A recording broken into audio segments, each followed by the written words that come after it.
Assalamualaikum warahmatullahi wabarakatuh. Halo, apa kabar semuanya? Jumpa lagi dengan Ibu di video pembelajaran IPS sesi 2 daring. Mudah-mudahan kita semua selalu dalam keadaan sehat ya. Amin. Oke, sebelum memulai materi, alangkah baiknya kita mengucapkan basmalah bersama-sama. Bismillahirrahmanirrahim.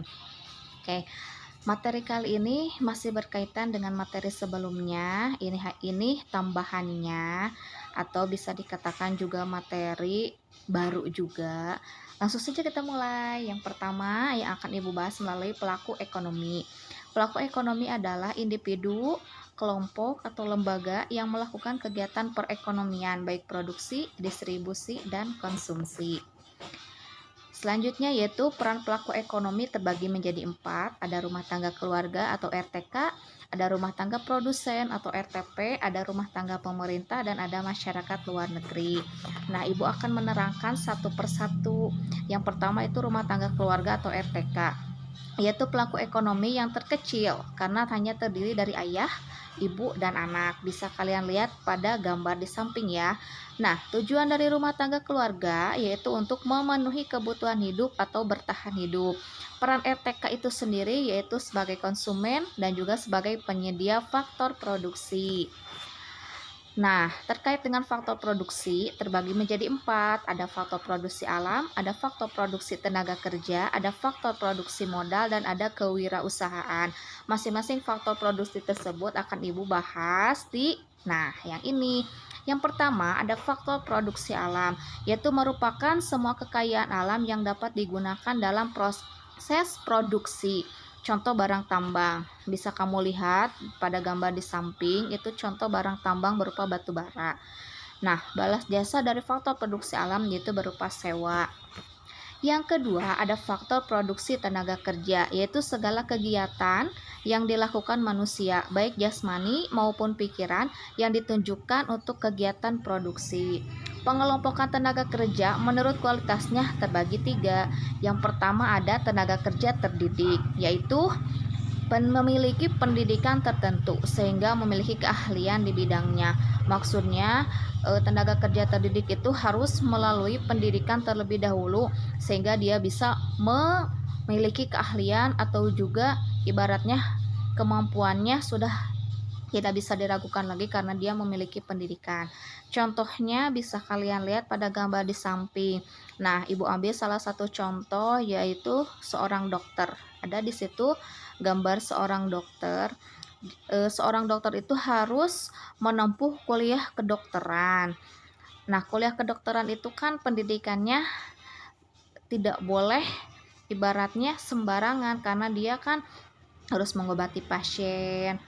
Kemudian juga dipertaruhkan kehidupannya pasien itu sendiri seperti itu. Nah, untuk yang selanjutnya ada tenaga kerja terlatih, yaitu memiliki keahlian dalam bidang tertentu yang sudah melalui latihan dan pengalaman. Jadi, orang yang tenaga kerja terlatih ini dia harus memiliki keahlian dalam bidangnya. Misalkan contohnya pada gambar di bawah ada seorang supir. Dia menjadi seorang supir bis, berarti dia harus punya keahlian untuk mengemudikan bis dengan sangat terampil. Kemudian yang kedua, contoh selanjutnya ada seorang ibu yang kelihatannya menjadi seorang penjahit ya, berarti dia harus punya keterampilan menjahit terlebih dahulu. Kemudian ada juga tenaga kerja terlatih montir dan juga tenaga kerja terlatih menjadi seorang sablon. Seperti itu. Kemudian, yang ketiga ini adalah tenaga kerja yang tidak terdidik dan juga tidak terlatih, yaitu tenaga kerja yang tidak perlu memerlukan pendidikan dan pengalaman dalam pekerjaannya. Contoh pada gambar yaitu seorang ibu-ibu atau seorang petugas kebersihan, manakala pekerjaan ini tidak harus perlu menempuh pendidikan terlebih dahulu dan juga tidak harus ada pengalaman. Contoh lain misalkan seorang asisten rumah tangga, seperti itu. Lanjut.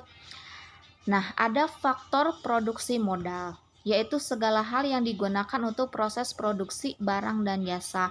Ibu ambil di sini ada 2 contoh faktor produksi modal.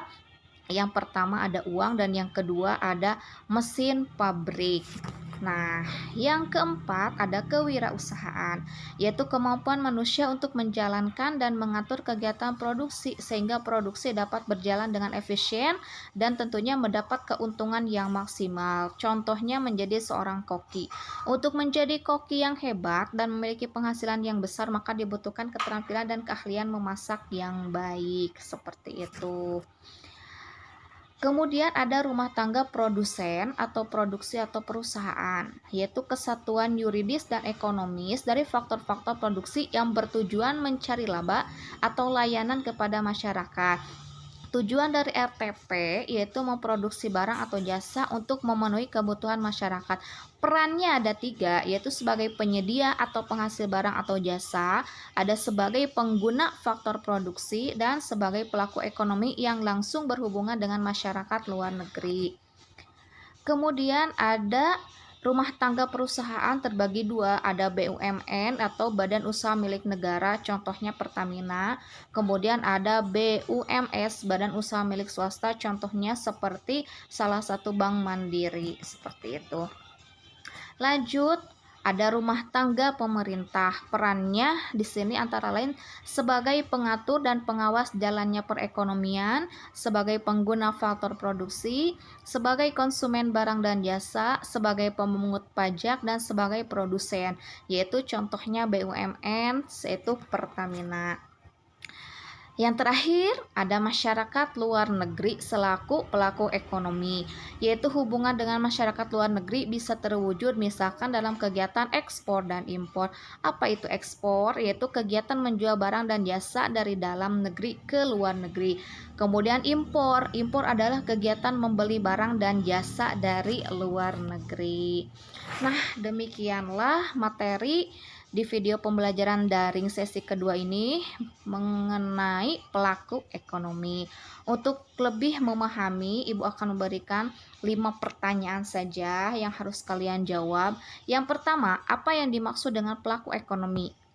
Kemudian yang kedua, sebutkan 4 peran pelaku ekonomi.